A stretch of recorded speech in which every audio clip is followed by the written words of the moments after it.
Seorang anak pedagang roti. Di balik jendela salah satu kelas sekolah ibtidaiyah bagi santriwati. Dia anak perempuan yang miskin dan cantik, yang sudah memasuki usia sekolah, tetapi dia tidak sekolah karena keadaan ekonomi keluarganya, di mana ayahnya meninggal dan dia mempunyai 3 saudara yang lebih kecil darinya. Dan anak perempuan itu menjual roti untuk membantu ibunya membiayai saudaranya. Suatu hari, seorang guru yang bertakwa soleh masuk mengajar pelajaran matematika di kelas 3. Lalu sang guru bertanya pada murid-muridnya sebuah pertanyaan dan menghususkan bagi siapapun yang bisa menjawabnya, maka akan diberikan hadiah. Tetapi tidak ada satupun yang bisa menjawab pertanyaan tersebut. Lalu dirinya pun dikejutkan dengan seorang anak gadis yang sedang menjual roti.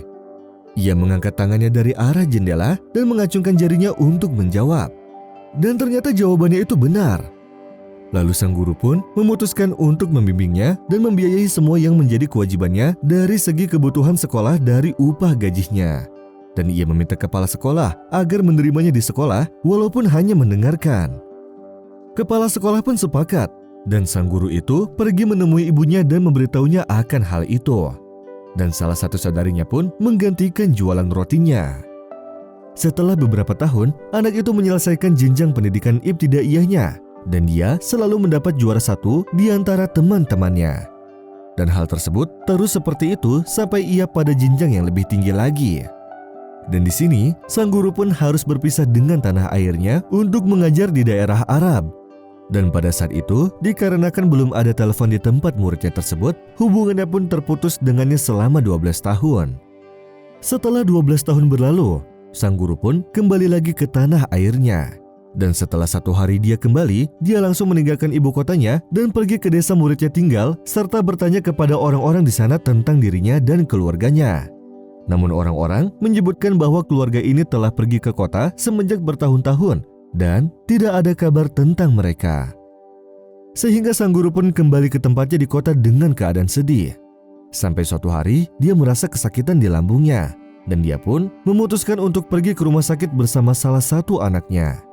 Dan ketika dia duduk di tempat tunggu, tiba-tiba ada seorang dokter perempuan yang cantik menatapnya dengan tatapan rasa rindu.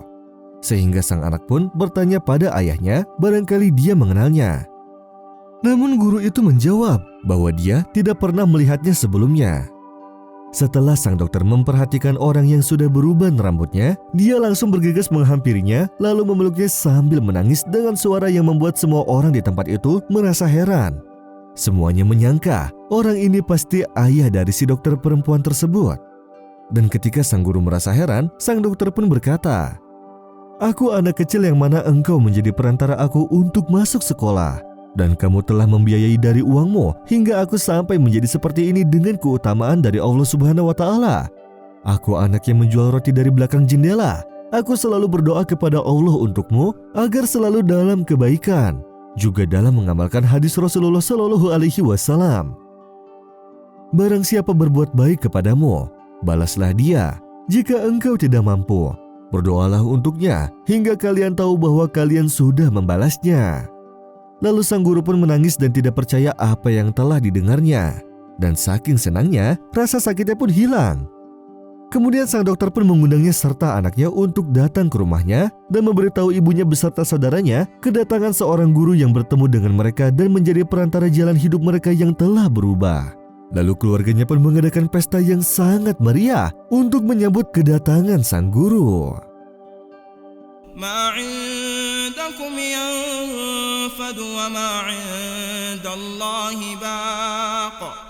وَلَنَجْزِيَنَّ الَّذِينَ صَبَرُوا أَجْرَهُمْ بِأَحْسَنِ مَا كَانُوا يَعْمَلُونَ مَنْ عَمِلَ صَالِحًا مِنْ ذَكَرٍ أَوْ أُنْثَى وَهُوَ مُؤْمِنٌ فَلَنُحْيِيَنَّهُ حَيَاةً طَيِّبَةً وَلَنَجْزِيَنَّهُمْ أَجْرَهُمْ بِأَحْسَنِ مَا كَانُوا يَعْمَلُونَ